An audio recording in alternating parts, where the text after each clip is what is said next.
Bukan hanya Allah melupakan dosa sejauh timur dari barat, tetapi Allah memperbarui hati manusia. Kita diberikan hati yang baru. Sehingga Kristus tidak hanya mengampuni masa lalu kita, Dia membentuk masa depan kita. Pertanyaannya, maukah kita dibentuk ke arah sana? Atau kita tetap memegang teguh kehidupan lama, manusia lama kita? Apakah kita mau menanggalkannya dan mengenakan manusia baru yang ditawarkan oleh penebusan Kristus ini? Penebusan bukan hanya Allah melupakan, tapi Allah memperbarui. Sehingga saudara, kita diajarkan bahwa pengampunan sejati itu selalu menghasilkan perubahan hidup. Kalau hidup kita tidak menjauhi dosa, hidup kita tidak menyesal ketika ada orang menegur dosa kita, maka saya bisa mempertanyakan, jangan-jangan saudara tidak pernah dipilih dan tidak pernah ditebus. Teguran Kristus itu menandakan merekalah umat pilihan, merekalah umat yang ditebus, merekalah umat yang dimateraikan Roh Kudus. Karena kalau tidak, Yesus nggak mau repot-repot negur lah. Karena itu tercatat dalam firman Tuhan. Dia akan menegur, dia akan memperingati yang dianggapnya anak. Kalau saudara bukan anak, maka tidak heran tidak ada seorang pun yang pernah menegur dosa saudara.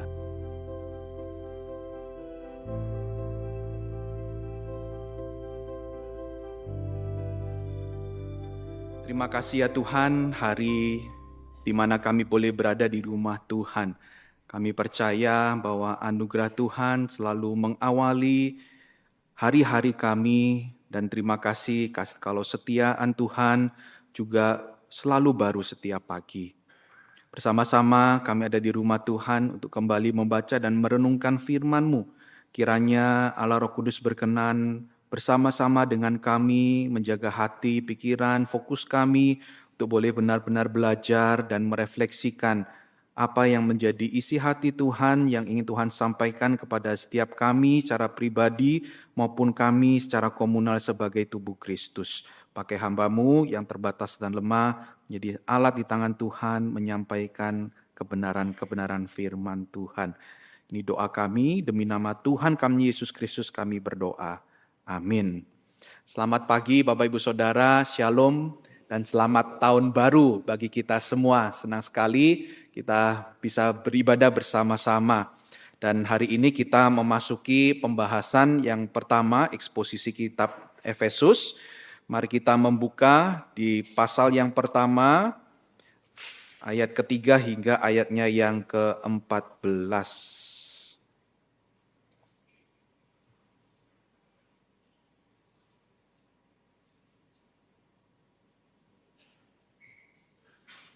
Efesus pasal yang pertama,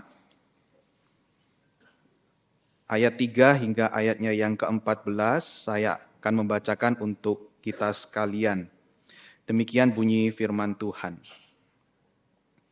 Terpujilah Allah dan Bapa Tuhan kita Yesus Kristus yang dalam Kristus telah mengaruniakan kepada kita segala berkat rohani di dalam sorga. Sebab di dalam Dia Allah telah memilih kita sebelum dunia dijadikan supaya kita kudus dan tak bercacat di hadapan-Nya. Dalam kasih Ia telah menentukan dari semula melalui Yesus Kristus untuk menjadi anak-Nya sesuai dengan kerelaan kehendak-Nya. Supaya terpujilah anugerah-Nya yang mulia yang dikaruniakannya kepada kita di dalam Dia yang dikasihi-Nya. Sebab di dalam Dia kita beroleh penebusan melalui darah-Nya, yaitu pengampunan atas pelanggaran menurut kekayaan anugerah-Nya, yang dilimpahkannya kepada kita dalam segala hikmat dan pengertian. Sebab Ia telah menyatakan rahasia kehendak-Nya kepada kita sesuai dengan rencana kerelaan-Nya, yaitu rencana kerelaan yang dari semula telah ditetapkannya di dalam Kristus, sebagai persiapan kegenapan waktu untuk mempersatukan di dalam Kristus sebagai kepala segala sesuatu baik yang di surga maupun yang di bumi. Di dalam Dialah kami diberi warisan.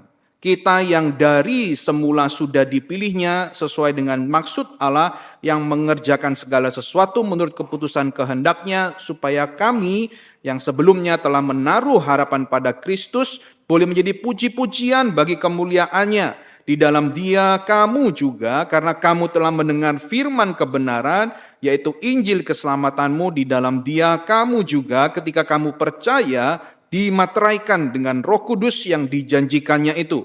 Roh Kudus itulah jaminan warisan kita sampai kita memperoleh penebusan yang yang menjadikan kita milik Allah untuk memuji kemuliaan namanya. Demikian jauh pembacaan firman Tuhan. Bapak Saudara dikasih dalam Tuhan, banyak orang hari ini mungkin merasa lelah dengan kata gereja, ya.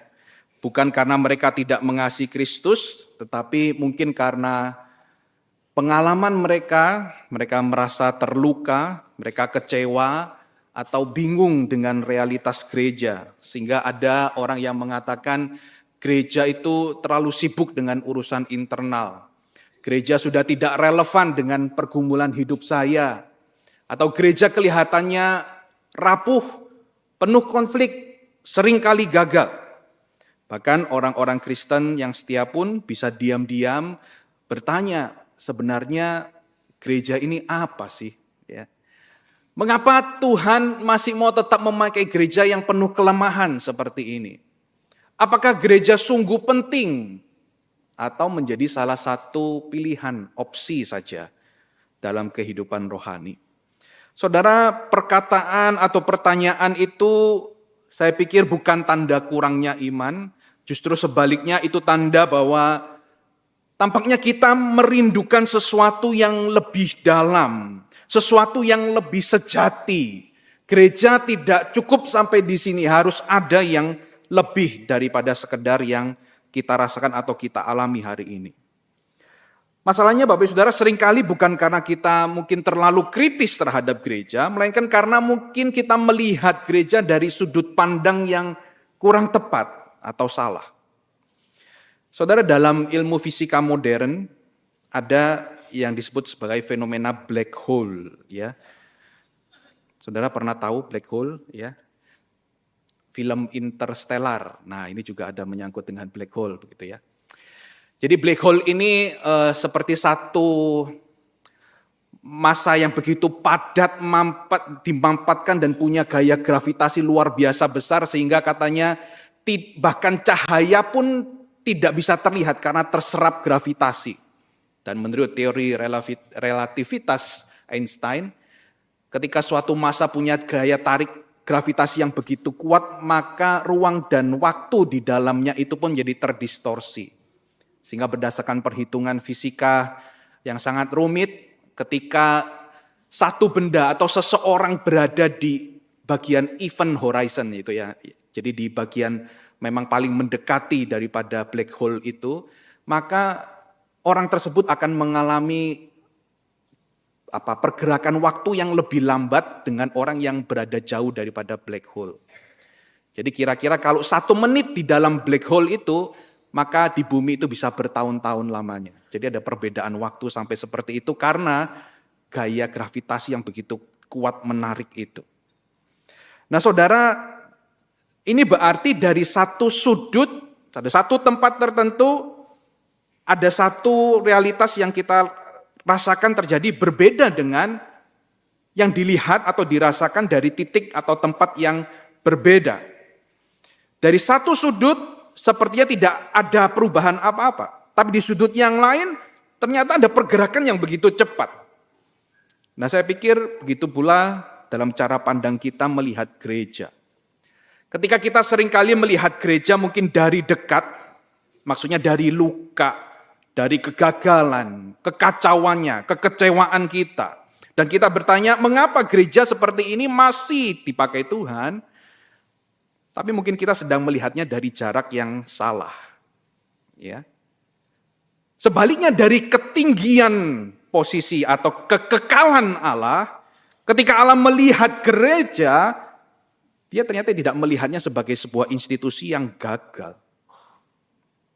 Tetapi sebagai umat yang sedang dibentuk di dalam proses, di dalam rancangannya, dan akan mencapai pada kesudahannya dan kesempurnaannya. Apa yang dari pandangan kita nampak lambat ini, yang lemah ini, sesungguhnya sedang dikerjakan oleh Allah dengan tangannya yang tidak terlihat itu. Ketika kita menilai gereja dari performanya, organisasinya, banyaknya pelayanannya, atau bahkan pengalaman pribadi kita di dalam gereja itu, Yang menarik Alkitab justru mengajak kita melihat gereja dari tempat yang jauh lebih tinggi. Yang bahasa teologisnya itu high view on church. Cara memandang gereja dengan sudut pandang yang tinggi. Jadi sudut pandang Allah. Ada yang disebut sebagai low view on church. Cara pandang yang rendah terhadap gereja. Hanya dilihat dari fenomena atau yang kita alami sebagai manusia, sudut pandang manusia. Dan saya pikir ini yang menjadi kebutuhan kita hari ini. Kita tidak hanya membutuhkan gereja yang lebih baik, kita merindukan itu dengan fenomena yang mungkin meresahkan kita hari ini, betul.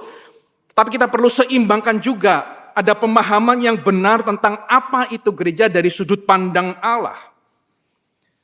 Karena seperti yang saya singgung di awal tahun, tanpa pemahaman yang benar tentang gereja, kita sebagai manusia mudah kecewa, kita mudah mencibir, kita mudah sinis, bahkan kita bisa mudah menyerah terhadap gereja atau sebaliknya. Kita justru memanfaatkan gereja sekedar menjadi alat pemuasan ego, pemenuhan kebutuhan ego untuk menampilkan diri atau menampilkan kekuasaan dan seterusnya. Saudara, firman Tuhan hari ini datang untuk menjawab satu pertanyaan yang dasar.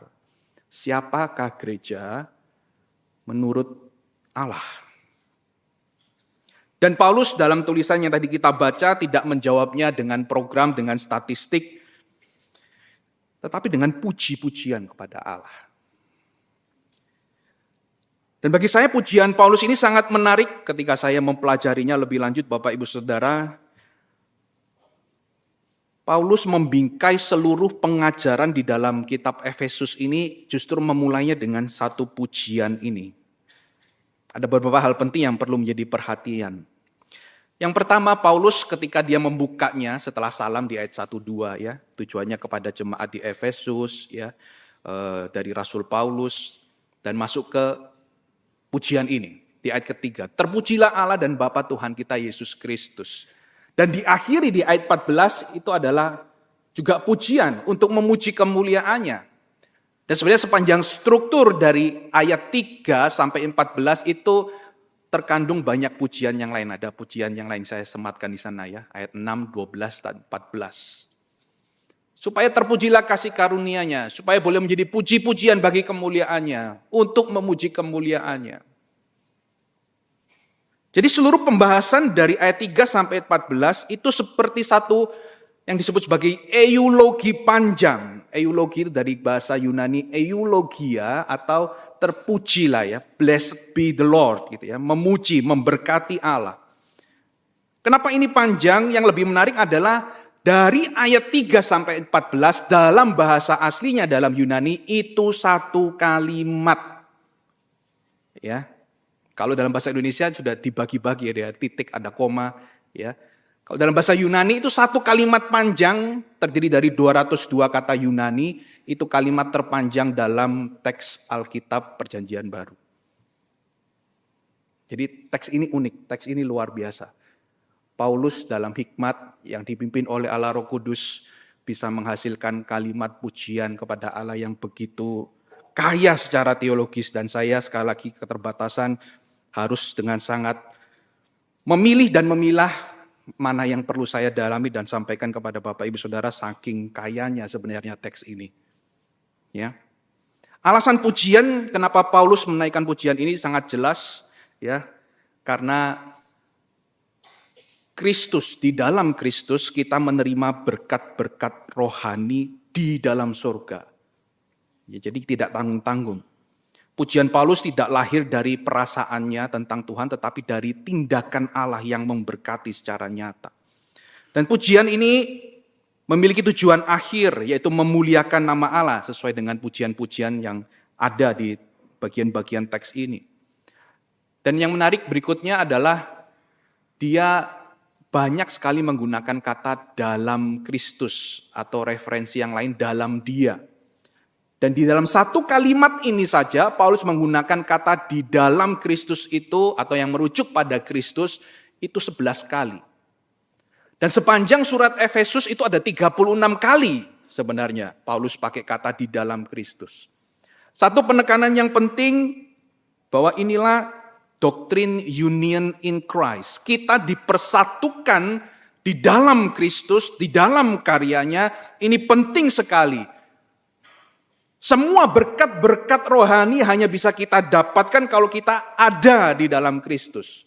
Ingat khotbah saya di awal tahun, kita perlu berakar pada Kristus, bukan pada yang lain. Yang terakhir yang menarik dari pujian ini adalah bersifat trinitaris. Menyinggung soal Bapa yang memilih dan menetapkan, anak yang menebus dan mengampuni, dan Roh Kudus yang memeteraikan dan menjamin. Dan ini yang menjadi kerangka khotbah saya, 3 hal atau 3 poin ini.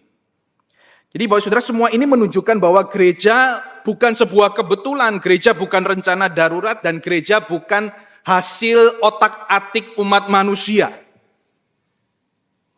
Kalau ada yang berpikir gereja itu karena kelompok tertentu, gereja itu karena si dia yang berkuasa, itu low view on church.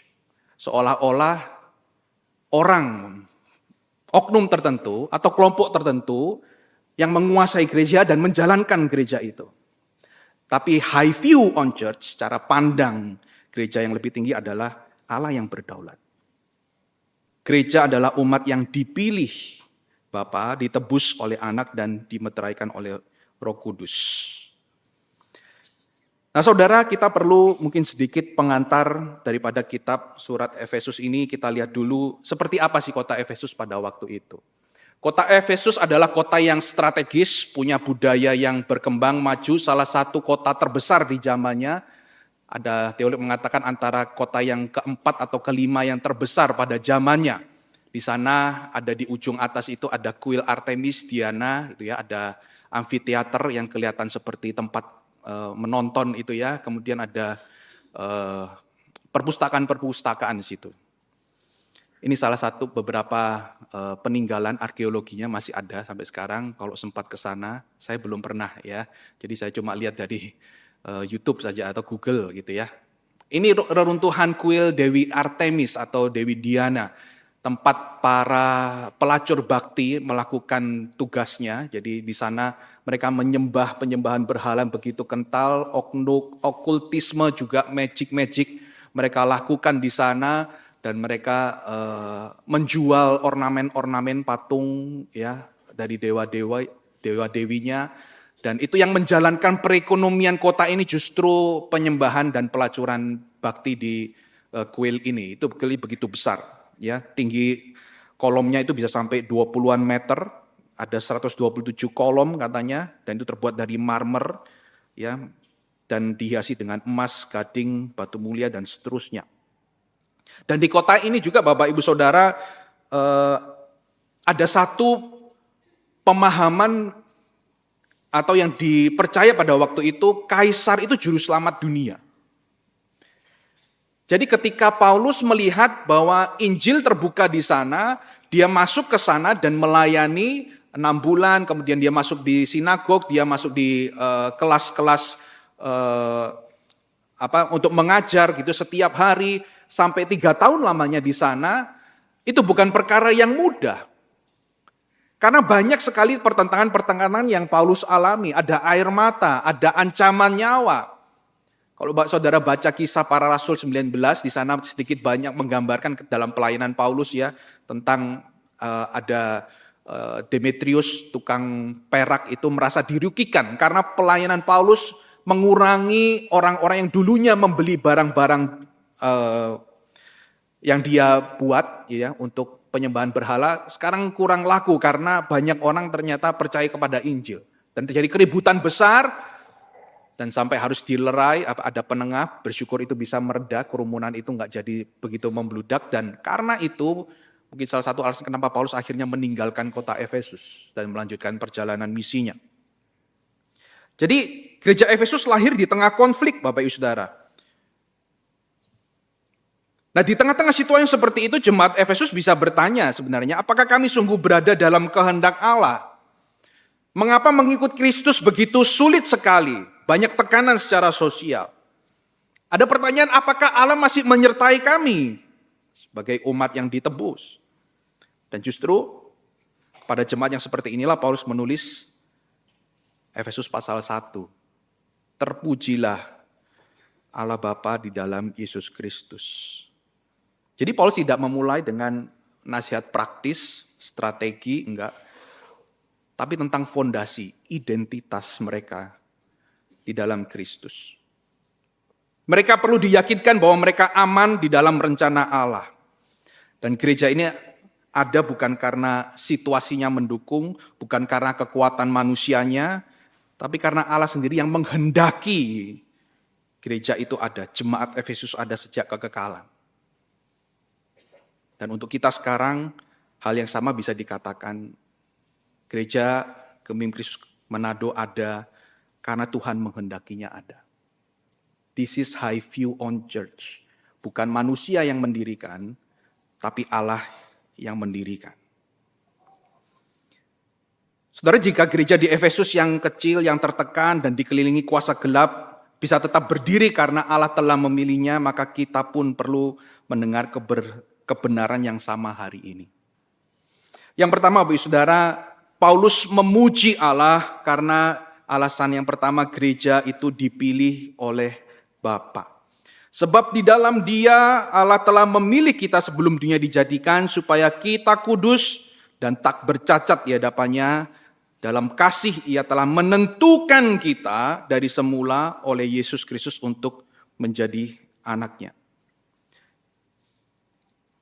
Saudara, Paulus berkata bahwa Allah telah memilih kita sebelum dunia dijadikan.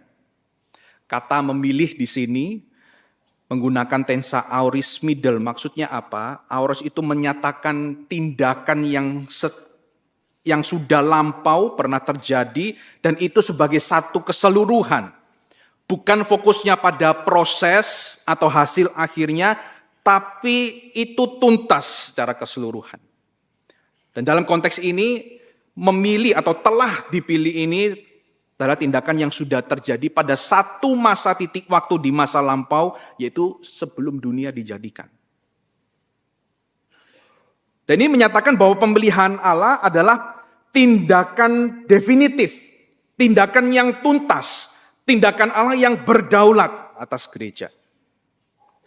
Dan fungsi middle voice dalam bahasa Yunani itu menunjukkan bahwa subjek si pelaku ini terlibat langsung di dalam tindakan itu dan tindakan itu bermanfaat kembali kepada subjek. Jadi artinya Allah sendiri secara aktif dan pribadi memilih kita. Bukan karena paksaan dari luar, tetapi berdasarkan kehendak dan rencananya sendiri. Jadi pemilihan ini adalah inisiatif Allah sendiri. Itu berarti sebelum gereja, sebelum ada sejarah, sebelum ada dosa, sebelum ada manusia, Allah merancang keberadaan gerejanya. Karena itu gereja ada bukan karena respon manusia, melainkan inisiatif Allah. Dan dalam pemilihan ini terjadi di dalam Kristus. Allah tidak melakukan pemilihan secara abstrak. Ia memilih gereja di dalam sang terpilih itu, the chosen one. Kristus menjadi pusat pemilihan, dasar pemilihan, identitas sejati daripada gereja. Dan tujuan pemilihan Paulus dengan jelas menuliskan di sana, supaya kita kudus tidak bercacat di hadapannya. Pemilihan ini bukan status rohani saja, kita umat pilihan, tapi ini adalah menjadi arah hidup. Allah memilih gereja bukan supaya gereja menjadi istimewa, bisa membanggakan diri, tetapi justru supaya gereja itu belajar, mengalami pengudusan Tuhan, mengejar kekudusan hidup itu. Bukankah kita mengingat bahwa satu kali kelak gereja yang digambarkan sebagai mempelai wanita daripada kedatangan Kristus kedua kali itu harus dipersiapkan. Kita perlu mempersiapkan diri sebagai mempelai wanita Kristus, sebagai gereja, sebagai tubuh Kristus. Kita akan suatu kali kelak diperhadapkan. Siapkah kita di dalam kekudusan itu? Jadi gereja dipilih bukan untuk menjadi komunitas eksklusif, tapi komunitas yang memantulkan karakter-karakter Allah di tengah dunia. Bukan berarti gereja itu harus tanpa salah, sempurna, tidak. Tetapi di dalamnya ada pemulihan. Ada pertobatan, ada pergerakan kepada arah yang jelas. Jika pemulihan tidak menghasilkan kekudusan, jika pemilihan tidak menghasilkan pengudusan, maka pemilihan itu belum dipahami dengan benar. Dalam dunia kosmologi modern ada satu kenyataan yang menggetarkan. Alam semesta ini ternyata sangat fine-tuned, disetel dengan sangat presisi agar memungkinkan kehidupan itu bisa ada. Para ilmuwan menyadari bahwa ada lebih dari 30 konstanta fisika seperti kekuatan gravitasi, muatan elektron, kecepatan cahaya yang jika itu diubah sedikit saja, maka kehidupan tidak bisa terjadi. Misalnya kalau gaya gravitasi itu konstantanya dilemahkan sedikit saja, 0, sekian saja, maka bintang-bintang tidak akan terbentuk. Atau ketika gaya gravitasi itu dinaikkan 0, sekian saja, maka bintang-bintang akan runtuh dan berubah menjadi black hole. Jika rasio massa proton atau neutron sedikit berbeda, atom tak akan terbentuk secara stabil.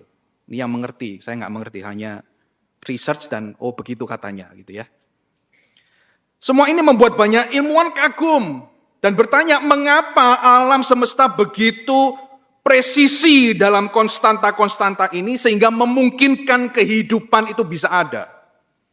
Inilah istilah yang digunakan sebagai fine tuning, penyetelan yang sangat presisi seolah-olah ada perancangnya. Ini nggak mungkin random. Ini tidak mungkin terjadi karena ledakan yang acak. Pasti ada yang mengaturnya. Dan kita percaya itulah Allah yang menciptakannya, yang menginisiasinya, yang men-setnya dari awal. Dan saudara, ini sejalan dengan apa yang Paulus katakan di dalam Efesus pertama ini. Gereja tidak muncul sebagai reaksi terhadap dosa, konflik, atau krisis. Tetapi karena Allah telah menetapkannya dari semula sebelum dunia dijadikan. Seperti alam semesta yang tidak muncul secara kebetulan. Gereja juga bukan hasil kebetulan sejarah. Allah menyusunnya. Allah memilihnya. Allah membentuknya bukan serampangan, tapi dengan kasih, dengan maksud yang kekal. Jadi jika hari ini kita adalah bagian dari gereja, itu bukan karena kita lebih baik, kita layak, tapi karena kita sudah berada dalam rancangannya sejak semula. Bukankah ini indah, saudara? Jika gereja adalah hasil pilihan kekal Allah, maka kita tidak datang gereja terutama untuk dilayani. Tapi untuk bagaimana saya bisa mengambil bagian dari karya Allah yang terus berjalan ini.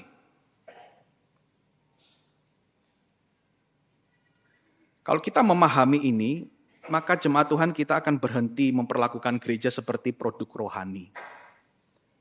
Kalau kita suka, kita ambil. Kalau enggak suka, kita letakkan. Kalau kurang berkenan, enggak mau datang. Jadi produk rohani, kalau sesuai selera kita, kita ambil, kita mau. Tapi kalau tidak, enggak. Enggak bisa, saudara. Kalau memang kita paham bahwa gereja ini adalah pilihan Bapa, maka kita akan berhenti menilai gereja hanya dari apa yang bisa saya dapat dari gereja. Apa untungnya buat saya.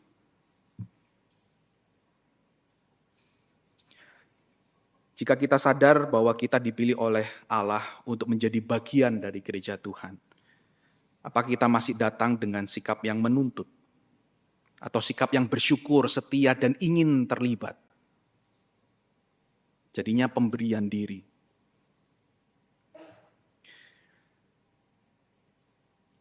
Implikasi praktiknya Bapak Ibu Saudara, mari setia hadir bukan karena suasana, tapi karena identitas ini. Kita dipilih Allah. Kita umat pilihan Allah. Ketika kita pelayanan, kita bukan pelayanan bukan karena diminta seharusnya. Tapi karena kita dipanggil. Itu alasan yang jelas. Yang kedua, Paulus memuji Allah Karena yang pertama gereja itu dipilih dan yang kedua gereja yang ditebus oleh Kristus. Sebab di dalam Dia dan oleh darahnya kita beroleh penebusan, yaitu pengampunan dosa menurut kekayaan kasih karunia-Nya yang dilimpahkannya kepada kita dalam segala hikmat dan pengertian. Saudara, kalau tadi poin yang pertama, Paulus itu membawa kita sebelum dunia dijadikan, di dalam kekekalan. Tapi dalam poin kedua, Paulus mengajak kita kepada masuk di dalam sejarah. Jadi dalam waktu, Allah memilih gereja sebelum dunia dijadikan, tidak tinggal diam, jauh pasif, dan membiarkan gereja itu ada di tengah-tengah sejarah dan berjalan sendiri, enggak.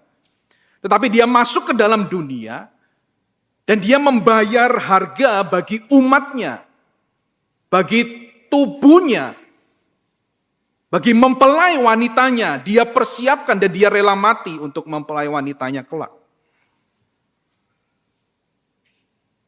Dan pemilihan ini kalau pemilihan itu bersifat kekal, penebusan itu bersifat historis dan nyata. Kalau tadi sepertinya abstrak, ya belum dunia dijadikan, siapa yang bisa membuktikannya? Nggak tahu, gitu ya. Tapi kalau terjadi dalam sejarah, kita bisa menemukan rangkaian bukti-bukti yang merujuk pada satu kesimpulan, yes, Yesus itu pernah ada di dalam dunia. Dia pernah menderita di bawah pemerintahan Pontius Pilatus. Dia pernah mati di atas kayu salib. Dia pernah ada di sebuah kubur. Dan kubur itu pernah kosong. Itu bisa dibuktikan secara ilmu sejarah. Dan kata penebus di sini, Bapak Saudara, berasal dari dunia perbudakan. Artinya dibebaskan dengan harus membayar harga. Sehingga tanpa salib Kristus, gereja Tuhan tidak akan ada apa-apanya, maksudnya tidak ada harganya di hadapan Tuhan. Tapi karena salib Kristus, gereja ada dan berharga di mata Tuhan. Itu nilainya. Harganya adalah darah Kristus. Tanpa darah Kristus ini gereja kehilangan dasar.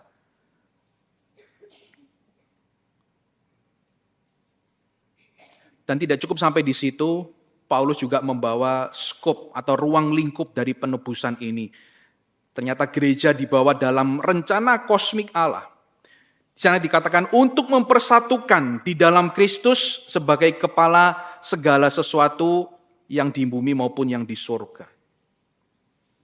Artinya Bapak Ibu Saudara, penebusan gereja bukan tujuan akhir. Gereja adalah bagian dari rencana Allah yang lebih besar lagi. Penyatuan semuanya. Dan Allah sedang memulihkan ciptaannya yang rusak itu, menyatukan kembali dunia yang terpecah, dan mendudukkan segala sesuatu di bawah kaki Kristus yang akan digenapi ketika dia akan datang kedua kalinya. Bukan? Itulah restorasi yang paling ultimat nantinya. Langit dan bumi yang baru. Saudara, di dalam dunia biologi, tubuh manusia itu Allah rancang dengan satu sistem luar biasa yang disebut sebagai DNA repair. Setiap hari sel kita mengalami kerusakan, degradasi gitu ya, dari entah itu radiasi, entah itu polusi udara, atau bahkan proses metabolisme, bagaimana cara kita makan yang tidak baik, itu merusak sistem yang ada di dalam tubuh kita. Tapi yang menarik, tubuh kita tidak tinggal diam dengan terjadinya kerusakan itu. Ada satu mekanisme khusus yang disebut sebagai base excision repair atau nucleotide excision repair. Sistem perbaikan genetik yang mengenali DNA yang rusak, kemudian memotongnya dan menggantikannya dengan yang baru. Dan ini bukan dilakukan oleh medis, tapi sistem tubuh kita yang melakukannya sendiri. Dan ilmuwan bahkan menyebut sistem yang seperti ini sebagai mukjizat mikroskopik. Karena tanpa perbaikan ini, tubuh kita akan hancur dari dalam. Dan apa yang terjadi di tingkat biologis ini adalah gambaran dari kebenaran yang lebih dalam dan yang lebih kekal. Kita semua mengalami kerusakan karena dosa, bukan? Dunia tidak semakin hari sepertinya semakin lebih baik, semakin jahat, semakin menyeramkan. Tapi bersyukur Allah kita bukan Allah yang tinggal diam. Melalui darah Kristus, Allah bukan hanya mengampuni, Dia memperbaiki, mengganti yang lama dengan yang baru. Oleh karena itu bahasanya yang lama sudah berlalu, yang baru sudah datang. Tanggalkan pakaian lamamu, kenakan pakaian yang baru. Tinggalkan kehidupan dosamu dan kenakan pikiran yang mulia, yang agung, yang sedap didengar. Ada pergantian yang lebih baik yang sedang dikerjakan oleh Allah di dalam gerejanya melalui penebusan Kristus ini. Dan itu dalam rancangan untuk menyatukan kembali semuanya. Inilah pembaruan identitas dan tujuan kita sebagai gereja yang ditebus oleh Kristus. Kristus telah melakukan sesuatu yang tidak bisa kita lakukan sendiri. Kita nggak bisa memperbaiki kerusakan kita, dosa kita, hati kita yang busuk. Kecenderungannya adalah memproduksi berhala. Syukur Allah menyediakan penebusan di dalam Kristus. Perbaikan DNA bukan sekedar menutupi kesalahan, tetapi memotong yang rusak, menggantinya dengan yang baru. Demikian juga penebusan dalam Kristus. Bukan hanya Allah melupakan dosa sejauh timur dari barat, tetapi Allah memperbarui hati manusia. Kita diberikan hati yang baru. Sehingga Kristus tidak hanya mengampuni masa lalu kita, Dia membentuk masa depan kita. Pertanyaannya, maukah kita dibentuk ke arah sana atau kita tetap memegang teguh kehidupan lama, manusia lama kita? Apakah kita mau menanggalkannya dan mengenakan manusia baru yang ditawarkan oleh penebusan Kristus ini? Penebusan bukan hanya Allah melupakan, tapi Allah memperbarui. Sehingga saudara, kita diajarkan bahwa pengampunan sejati itu selalu menghasilkan perubahan hidup. Kalau hidup kita tidak menjauhi dosa, hidup kita tidak menyesal ketika ada orang menegur dosa kita, maka saya bisa mempertanyakan, jangan-jangan saudara tidak pernah dipilih dan tidak pernah ditebus. Karena ciri orang yang dipilih dan ditebus adalah orang yang ketika ditegur dosanya, ketika diarahkan kepada kekudusan Allah, dia langsung tersungkur dan mengaku dosa. Seperti Daud ketika ditegur oleh Nathan. Tidak banyak bertingkah, nggak menyalahkan kondisi. Tidak berkelit ke sana kemari. Dia langsung mengoyakkan jubahnya. Ampunilah aku Tuhan. Aku berdosa terhadap Allah. Seberapa banyak tubuh Kristus yang hari ini punya sikap hati demikian. Seberapa banyak kita merendahkan diri ketika kita diarahkan untuk mengalami perubahan, diperbaiki itu.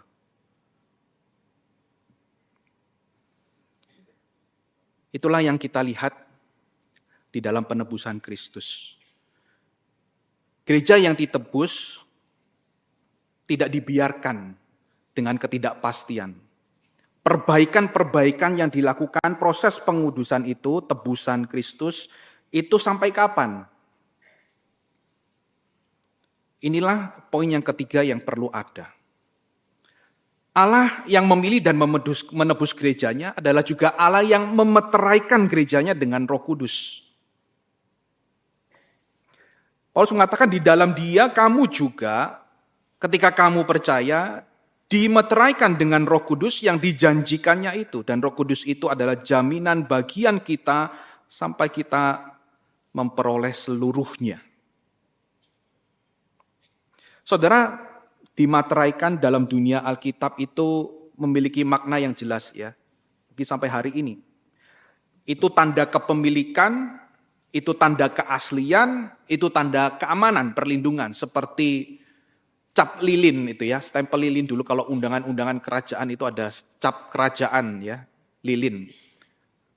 Itu menandakan ini yang ngirim siapa? Kerajaan mana? Kepemilikan kerajaan mana? Menandakan keotentikan, keaslian. Ini bukan palsu. Dan menandakan ini terlindungi dengan aman. Kalau ditunjukkan ini, maka jelas ini dari siapa dan ada tujuannya. Saudara, dengan memeteraikan gerejanya dengan Roh Kudus, maka Allah sedang menyatakan bahwa gereja adalah miliknya yang sah. Ini milik Allah. Ini asli, otentik. Dan Allah sendirilah yang akan menjaganya dengan aman dan dilindunginya. Allah tidak membiarkan gerejanya hidup tanpa ketidakpastian. Tanpa kepastian. Gereja yang dipilih dan ditebus itu juga dimateraikan.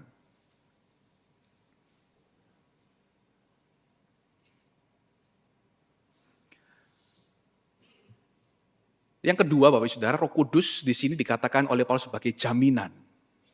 Jaminan itu bisa diartikan sebagai uang muka, tanda kepastian, down payment gitu ya. Dibayar di awal, tapi nanti akan mendapatkan keseluruhannya itu nanti kemudian. Jaminan bahwa yang penuh itu akan diberikan kelak. Dan ini berarti keselamatan gereja itu tidak bersifat sementara. Masa depan gereja tidak tergantung pada kestabilan dunia atau manusianya yang ada di dalamnya. Gereja hidup di antara dua kenyataan. Dia sudah dipilih, sudah ditebus, sudah diselamatkan, tetapi belum melihat penggenapan sepenuhnya kelak. Yang gambarannya kita bisa lihat dalam penglihatan yang dialami atau dituliskan oleh Yohanes di kitab Wahyu. Nanti suatu kali kelak ada kerumunan orang dari berbagai bangsa. Ada raja-raja melepaskan mahkotanya, melemparkannya tunduk berlutut di hadapan tata anak domba itu.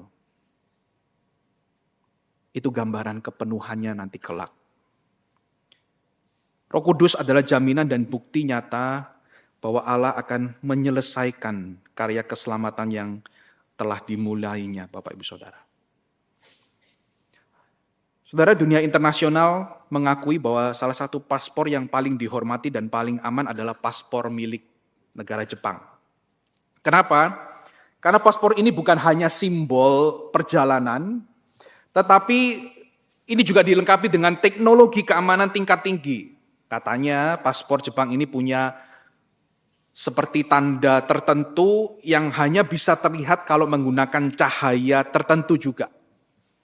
Ada chip biometrik tertanam di dalamnya berisi data identitas yang sulit dipalsukan. Ada lapisan-lapisan proteksi yang memastikan bahwa paspor ini asli, ini sah, ini nggak bisa ditiru.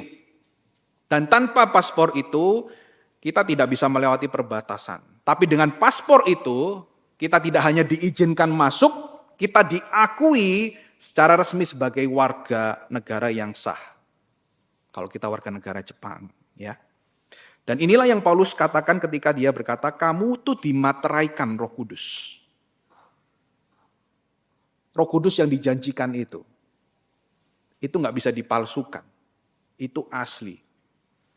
Itu tingkat keamanannya tingkat ilahi.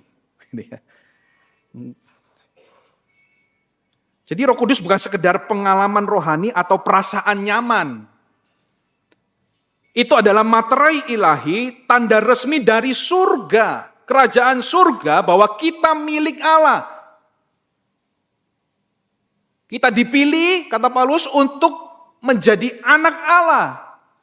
Kita adalah anak Allah yang ditebus, bukan karena kita baik, tapi karena darah Kristus. Dan yang terakhir ini kita dimateraikan dengan Roh Kudus yang menjamin identitas kita sebagai umat Allah itu. Kita akan diterima, kita akan dilindungi oleh kerajaan surga. Luar biasa bukan? Itu artinya Bapak Saudara, masa depan gereja bukan lagi spekulasi, tapi kepastian. Mungkin ada yang bertanya, bagaimana dengan Efesus? Bukankah sekarang itu sudah jadi reruntuhan? Bukankah Efesus di dalam kitab Wahyu itu ditegur oleh Tuhan Yesus, salah satu dari 7 gereja yang dikatakan kehilangan kasih yang mula-mula? Iya benar. Tapi saya pikir teguran Kristus itu menandakan merekalah umat pilihan. Merekalah umat yang ditebus. Merekalah umat yang dimateraikan Roh Kudus. Karena kalau tidak, Yesus nggak mau repot-repot negur lah. Karena itu tercatat dalam firman Tuhan. Dia akan menegur, dia akan memukul, dia akan memperingati yang dianggapnya anak. Kalau saudara bukan anak, maka tidak heran, tidak ada seorang pun yang pernah menegur dosa saudara. Mungkin ya. Tapi bersyukur kalau saudara dengar firman Tuhan hari ini, mungkin Tuhan pakai kesempatan ini untuk menegur saudara dan stop dari kehidupan masa lalumu dan masuk kepada kehidupan yang ditebus sesuai dengan identitas kita. Kita dipilih, kita ditebus, kita dimeteraikan oleh Roh Kudus. Harus ada perbaikan. Karakter Kristus harus terlihat di dalam hidup kita, di dalam cara kita berkomunitas sebagai gereja Tuhan. Tubuh Kristus itu memancarkan karakter-karakter Allah.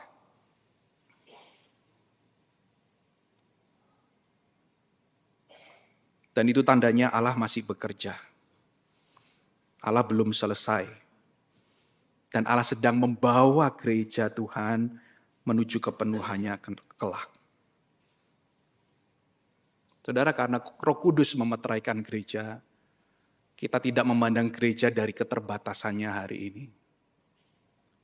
Tetapi Allah yang setia, Allah yang sedang mengerjakannya menuju kepada kepenuhannya. Di akhir khotbah ini, mari kita refleksikan 3 pertanyaan ini. Jika saya sungguh percaya bahwa gereja ini dipilih oleh Allah sejak kekekalan, apakah saya masih memandang gereja terutama dari luka, dari kekecewaan, dari kelemahannya? Atau dari high view on church, rencana Allah yang sedang dikerjakannya? Yang kedua, Kristus telah menebus saya dengan darahnya. Bukan hanya untuk mengampuni masa lalu saya, tapi untuk membentuk hidup saya hari ini dan hari ke depan.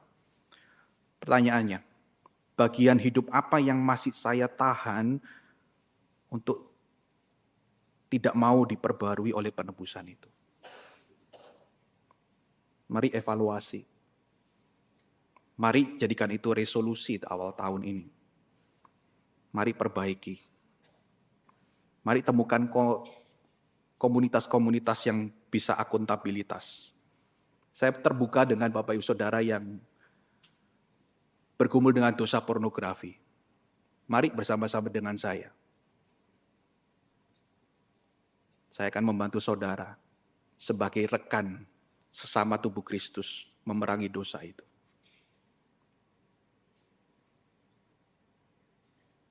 Yang ketiga, karena gereja dimateraikan oleh Roh Kudus sebagai jaminan bahwa Allah belum selesai. Apakah saya hidup sebagai orang yang setia dan berpengharapan, atau sebagai pengamat yang mudah menyerah ketika gereja terlihat lemah? Kita mau jadi yang mana? Itu terserah kita. Firman Tuhan telah disampaikan, firman Tuhan menuntut respon daripada apa yang sudah disampaikan. Jangan biarkan itu tertanam dan terdiam. Atau bahkan diambil sama burung, sama iblis. Mari pastikan benih firman Tuhan ini tertanam di hati kita pada tanah yang baik. Sehingga Tuhan boleh memetik buah manisnya.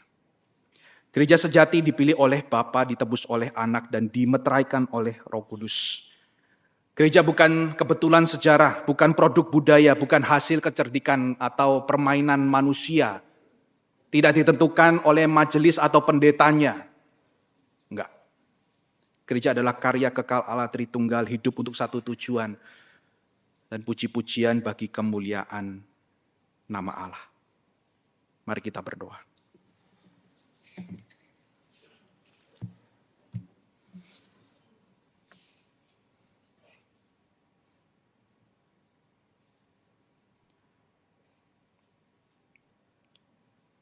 Tuhan, terima kasih untuk firman Tuhan.